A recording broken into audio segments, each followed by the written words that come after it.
درود پاک پڑھیں۔ الصلاۃ والسلام علیکہ یا سیدی یا رسول اللہ وعلی آلکہ و اصحابکہ یا سیدی یا رحمۃ للعالمین و خاتم النبیین و شفیع المذنبین و جد الحسن والحسین۔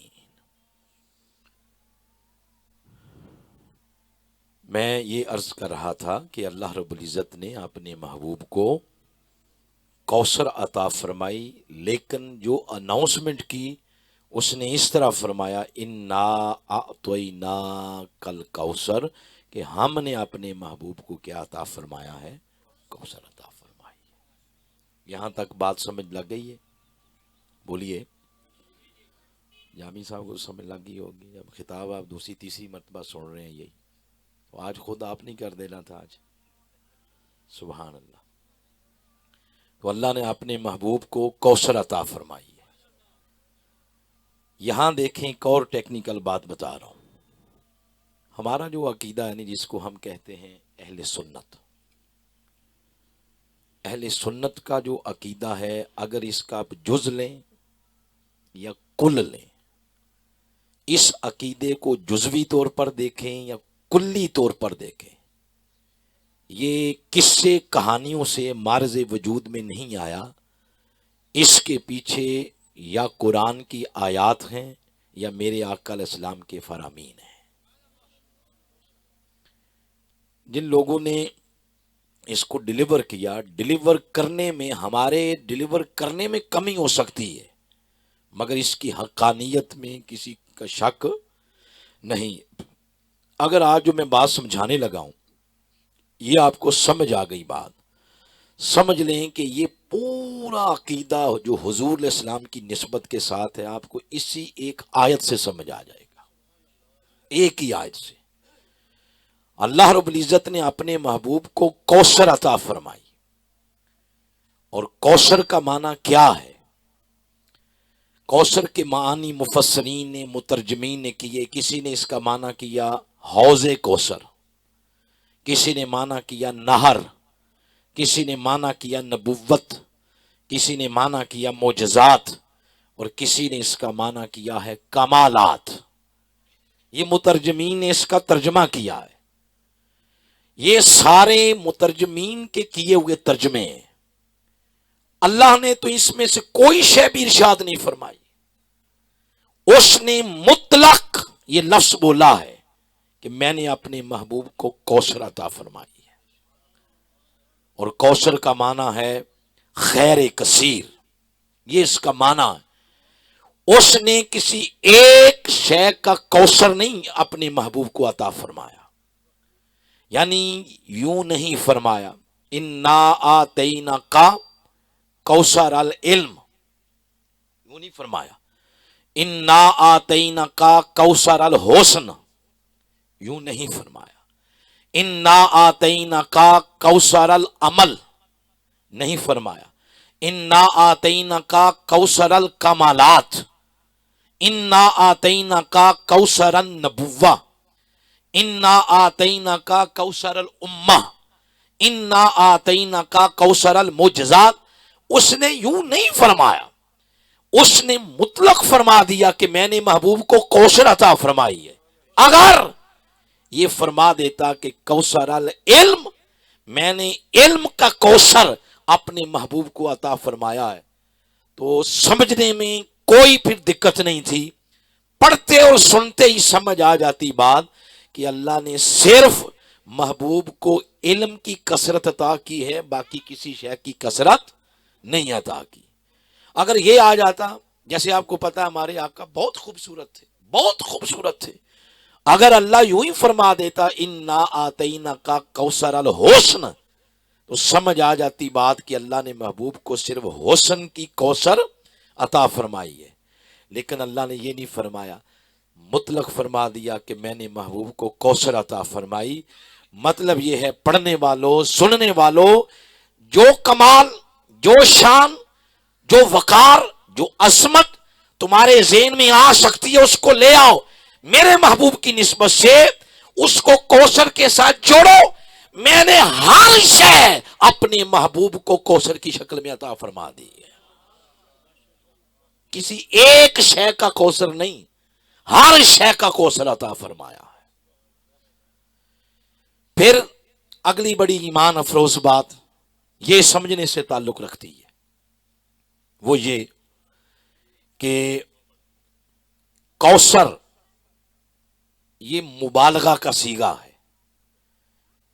جیسے پنجابی کے اندر ہم کسی لفظ کے اندر زور پیدا کرنا ہو تو یا لب و لہجے سے کرتے ہیں یا کوئی ایسا لفظ بولتے ہیں کہ سننے والے کو پتا چلے کہ میں بات نارمل نہیں کر رہا، میری بات میں زور ہے. یہ جو زوردار لفظ ہوتے ہیں عربی کے اندر ان کو مبالغہ کہتے ہیں. یہ مبالغے کا لفظ ہے اور یہ جمع ہے. جمع بھی نہیں ہے، جمع کی جمع ہے. پھر جمع کی جمع بھی نہیں ہے، یہ وہ جمع کی جمع ہے جہاں جا کے جمع کی انتہا ہو جاتی ہے. بڑے سمپل انداز میں نے آپ کو سمجھایا. یہ کتنے ہیں؟ یہ بولیں ایک اور اس میں جمع کریں. عربی میں اس کو کہتے ہیں واحد، اس کو کہتے ہیں تثنیہ.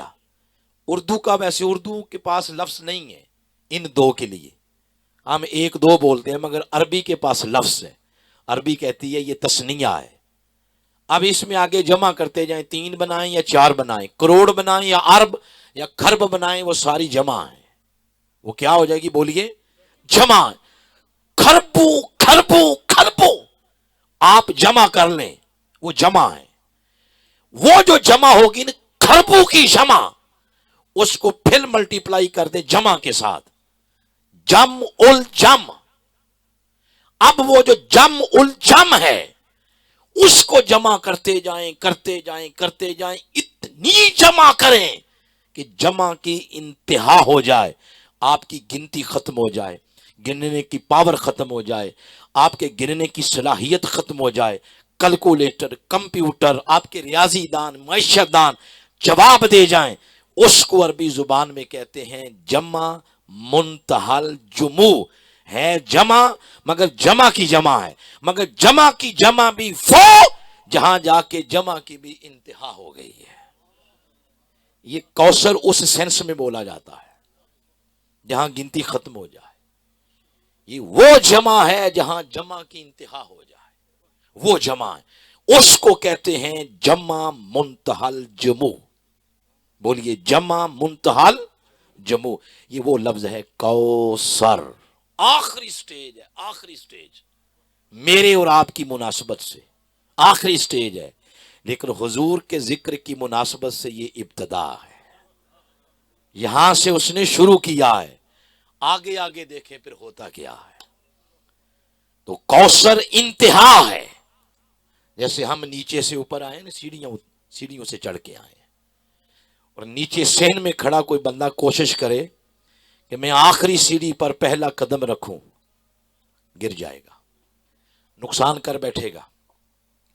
کوئی اس آخری سیڑھی کو سمجھنا چاہے کوثر کیا ہے تو وہ نقصان کر بیٹھے گا، وہ کسی نہ کسی مغالطے کا شکار ہو جائے گا کہ یہ ہے یہ ہے یہ ہے یہ ہے. اس لیے اس آخری سیڑھی پر جانے سے پہلے ضروری ہے کہ آخری سے جو پہلے سیڑھی ہے پہلے اس پر پاؤں رکھ لیں. تو کوثر آخری سیڑھی. ہم نے پہلی اذان سن لی تھی، پہلی اذان سننا واجب ہوتا ہے. اب ہمیں گفتگو کو آگے بڑھائیں گے اور نماز ادھر ہی ہم انشاءاللہ پڑھیں گے. تو کوثر آخری سیڑھی ہے، آخری. اس سے پہلے والی جو سیڑھی ہے اس کا نام ہے کسار. بولیے کسار. یہ کوثر سے نیچے ہے. تو اگر کوثر کو سمجھنا ہے نا کہ یہ کتنی زیادہ ہے، کتنی کثرت ہے، تو پھر ضروری ہے کہ نیچے والی سیڑھی کو دیکھ لیں آپ. اس کا نام آ گیا کسار. جب کسار کو سمجھنے لگے تو نظر آیا کہ کسار سے نیچے بھی ایک سیڑھی ہے. تو کسار سے نیچے نظر پڑی تو نیچے والی سٹیج اور مرحلے کا نام ہے اکثر. بولیے کیا؟ اکثر. پہلے کیا تھی؟ اوپر کیا تھی؟ کوثر. پھر